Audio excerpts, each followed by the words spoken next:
front of me, even if it was close, let's say. That's still a hard shot to pull off. The first couple of times I went shooting, I'm still not great, but yeah, it's like embarrassing. It's like you're so off the scopes. Plus there were several people there that seemed like they were there deliberately to distract. Like you said earlier, the guy was asking about the shooting, the other guy. Just very, very strange, man. Very, very strange. I think it was a message to everybody. I think the Second Amendment is under full attack. My family was killed because they did not have the right to bear arms. My family died in the Kosovo War because their government that was ruling them, which was Yugoslavia Milosevic regime, decided to do what they did to the Bosnians. We tried to get freedom for 30 years. Not even freedom. That's another argument I'll make. All we wanted, because there was Tito. Tito Marshall was the ruler of Yugoslavia, okay? Mm-hmm. We started in the 80s because we were starting to get our rights stripped away under their country. We never asked for independence. We were asking for our autonomy to be restored because Tito actually gave the Albanians their own autonomy to live within Yugoslavia. They kind of were allowed to self-govern a little bit. After he passed away, the Milosevic regime rose and they stripped us of all of our rights. And we still weren't asking for independence. We were asking just to have the rights restored that we had under Tito. And we did, this is all documented. Type in Pristina, Kosovo, type in Kosovo demonstrations. For 30 years, we followed the teachings of Mahatma Gandhi and Dr. King. We tried civil disobedience. We were beaten, murdered, expelled from all of the work, not allowed to stay out past 8 o'clock. We were under strict, similar to what Gazans have gone through, West Bank.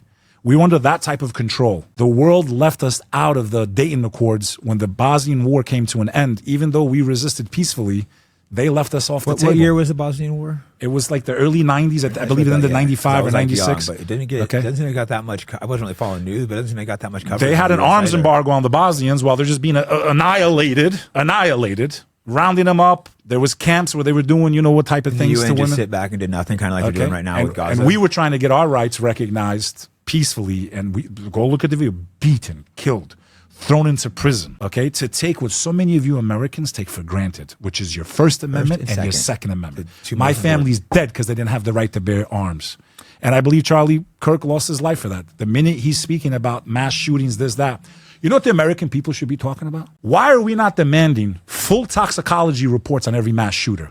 I'll bet my life there's a common denominator. What's in their blood? Listen to the commercials on TV. If you're taking such and such and you're experiencing thoughts, call your doctor immediately. You got 300 million people. 1 out of 5 Americans is, or 12, what is it? 1 out of 5, 1 out of 12 is on antidepressants, SSRs. And if you think there's not a direct, I've been saying this for years. You're more worried about giving away the only right you have to protect your freedom, your right to live. You don't know what it's like when your government turns on you and wants to exterminate you and eradicate you. You put your trust in the hands. You don't think people... I don't trust my government. You don't think tyrants rise up all the time? That's the only truth in history. All throughout history. Oh, let me give up all the rights to defend my family. And just like Irina Yarutska, we were talking about. Yeah, that was this... What did she do to deserve to be taken out? Nothing. Did he use a gun? A knife. Do the guys that drive in with trucks and go into crowds, do they need a gun? Evil's evil. Evil will always find a way. And that doesn't mean good people should give up their right. Their God-given right. Their American-given right, which has already been under attack for the last 20, 30 years. You have a right to bear arms in this country. You have a right to defend your home, your property. These are also God-given rights.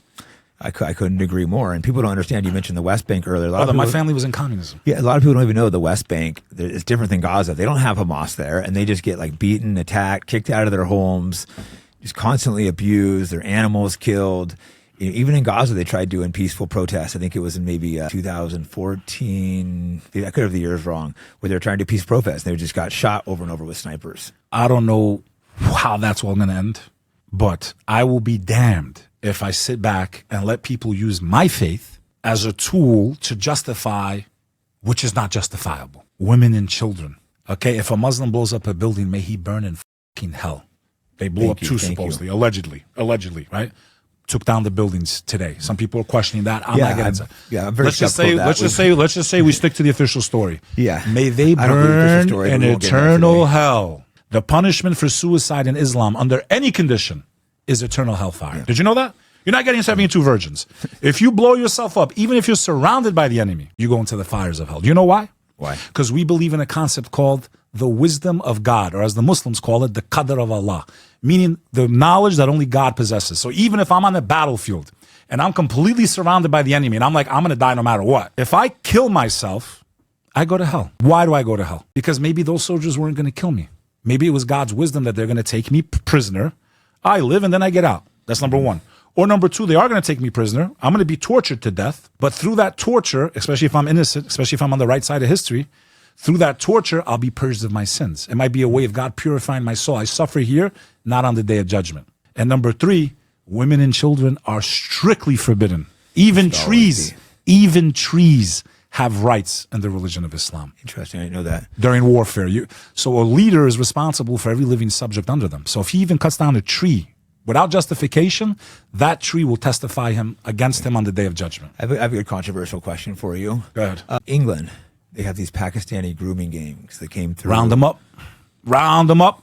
If they are caught, convicted, proven to have done these crimes, give them the Islamic punishment. Execution. Yeah, good. You want to take out, that's Islam. Yeah, it's just. But using my religion, you got to be fair too. How come you're not calling out the Catholic Church? 700,000 children, 700,000 cases. Google it. No, that's absolutely disgusting. Where's your anger for that?